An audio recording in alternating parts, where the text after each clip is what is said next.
Hi everyone, happy to be back today for a new episode of Darktable tutorial. So we are going to look at the retouch module today.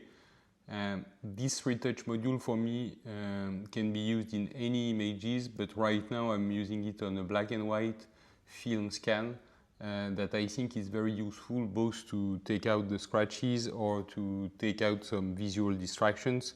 I will compare it to Lightroom because I think it's one of the key questions that I see here, and we will see how we can use it differently and how it can be more powerful than the Lightroom kind of healing brush. So we're going to look at how we can go from there with this top distraction of the line, some dust here on the cow in the front, some dust on the cow on the right, on the background. Going from this to basically this. So we are going to look at a different type of tool inside this module. First of all, and I think it's the main question that we have from the Lightroom users, is how do you find back your healing tool? So if I focus now on the retouch module, as you can see here, I will just take out all these different setup that I already did, and we will do it together. So there is different part in the retouch module, and as you are aware of when you look at Darktable, there is a lot of information, and of course we will look at specific part. The very first part that I will tackle is the top part. Today we'll only look at this top part. We will not look at the wavelet decompose. It may be part of a new tutorial, but I thought for today it would be more interesting to look at one or two specific modules that you can really dig into and use to work on your analogic pictures, but also of course on your digital color picture. So there is, if I compare to Lightroom, two different things. Usually there are here, it's two different algorithms, so it's either the healing algorithm or the clone algorithm. So just to walk you through it, if you start with the clone algorithm, and if I select, for example, let's say a spot like that, so I will draw a circle here, just here, and then I can say my source is this part. So as you can see here, it will literally clone this area into this new area. If I just look at the result, it is not so bad, but it's not very, I would say, precise. I will of course, and I think you will do it by yourself, I will of course zoom in a little bit more into this area. I will maybe de-zoom a little bit so we can see a little bit more. And if I again go and edit the shape, here you see, so it's cloning from here to here. You can see it's a cloning version. It's not so bad, but it's not a very, very subtle result. So this is the cloning part, and basically it's copying pixel to pixel. For some of you that may use Photoshop, I think it's called the stamp tool. It's really physically like a stamp. You just copy and paste pixel by pixel. This is for me not the most efficient tool to use or efficient algorithm. Usually I will direct you to this healing tool. So this healing algorithm will be the closest type of work than Lightroom. So it will also copy luminance, chroma, so that it will try to fit as much as possible the other area. So if I go back here, I can either delete my here my spot or my correction by just right clicking, or what I can do also is once I have selected it here, I can just here select the healing part, control click, and it will automatically change the algorithm. So once again, let's say you started with the clone by mistake or because you wanted to try something maybe with some patterns and so on, but then you realize it was not so good, you can just change the algorithm by control clicking here quite quickly. So I think it's quite a useful tip that you can have here to control and to change your algorithm quite quickly. So again, here you see it's maybe a little bit more, I would say, interesting. If I go here, I can also select another source of healing. So you see it will change my healing, so I will get maybe a little bit closer and try to get a little bit better result. Then on all this tool, you see that I can also, by just scrolling here, as you see on the top, I can adjust the size of the spot removal. So this is the very first spot removal part. I use this cycle part here. One very important thing for me in this type of correction is you see that compared to Lightroom, you can always go back to this shape and modify it or even suppress it. You have the full control. So this is one of the big things for me. And then let's say you want to control or to look at this distracting part here. You have also other shapes that you can use. So for me, if I once again select the healing element, that is for me the closest one that we can get, then I can either just put a cycle, but it will be quite long if I put circle here everywhere, or I can do ellipse, which is maybe more for like long scratches and these type of things.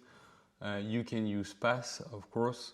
What I will use right now is a brush that is really the closest one that you can see from Lightroom, but we will see that it's way more precise. I will call it more surgical attack because as we will see later on, once you have drawn your line, you can always modify the different points to really tailor it to your thing that you want to remove, the distraction or whatever. So here you see I'm just end drawing it. So again, bear with me, I'm just doing it with my trackpad. So for those who have like a tablet or this type of things, it's maybe a little bit easier for you guys to draw something that is straight, but that's how I do right now.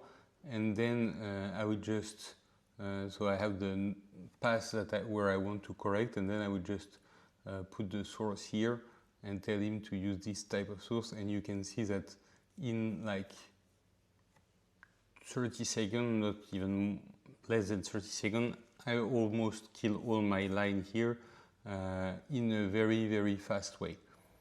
You will tell me that in Lightroom you do it also the same way. The big difference for me and the big add-on versus Lightroom is the possibility to move those anchor. It will be the same with the pass here, but with the brush it's still the same. So here you see I have two shapes. If I want to reselect my shape, I just click here on show and edit shape. And you see that I can just basically move every anchor, move everything from my shape to adjust it based on, I would say, like zoomed. If you have a more detailed things, you can really zoom in on your image and select, for example, here, really on the edge, those different points. And for example, I will just here work a little bit and take care of this left side that was not covered precisely. So this is really, for me, something that is way more precise and way more efficient than Lightroom. Once again, it's different from Lightroom. It's okay. I think you have really to find the way to work with it, but you will see that you get more precise results. You can get faster result also. One of the interesting things always with Darktable is that it's non-destructive work, so you can always take out part of your edit. You can always remove all your edit if you want. You can adjust it, and with the pixel pipeline globally, this retouch module is really at the very bottom of the pixel pipeline, so you can basically, if you have a color image and you apply some exposure on top of that, and if you apply different color calibration, this retouch will be in bracket below the rest of it. So all the correction will be applied on the retouch image. So it's really kind of important, especially when you deal with color grading and this type of things. Once again, it's a different view, of course, from Lightroom, but I think it's a more surgical point of view. One of the questions that I've seen in the different forums also, and can be kind of disturbing for you guys, is that if you work with a cropped image, let's say that you want to crop on this the left part of the image, and maybe I can just show it to you, it would be way easier. Let's say I would like to crop on this left part of the image like that, and then I go out of the module, so I will have my cropped image. But if I go to the retouch module here, automatically it gives me the full image. The reason being simple is that the Darktable will enable you to use as much pixel as possible. So even if you are correcting the sky, for example, you may want to correct it from another pixel outside of the crop. So I know some of you may feel a little bit disturbed at the very beginning, but it's really a feature of Darktable to enable you to use pixel outside of your crop. So this is one of the first tips for me. The other tip that I also want to show you or to explain to you is that it's very useful for you guys scanning films, editing the analogical images, or even if you have a digital camera with some dust on your sensor, you can basically recopy the exact same retouch on various pictures. So once you have corrected one dust, you can just copy paste it on your all images of a roll or of a shoot. So you have a batch work on that. So this is very important.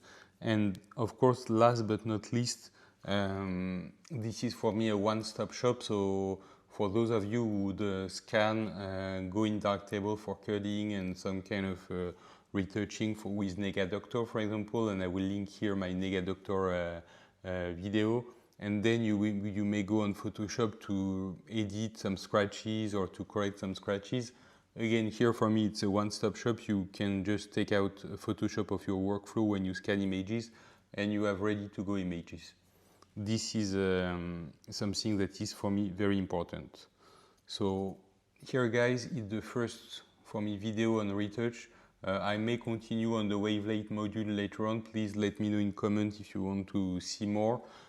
Please, if you like it, feel free to subscribe, like the image, and give some like on this video. Thank you very much, guys, and see you soon. Bye-bye.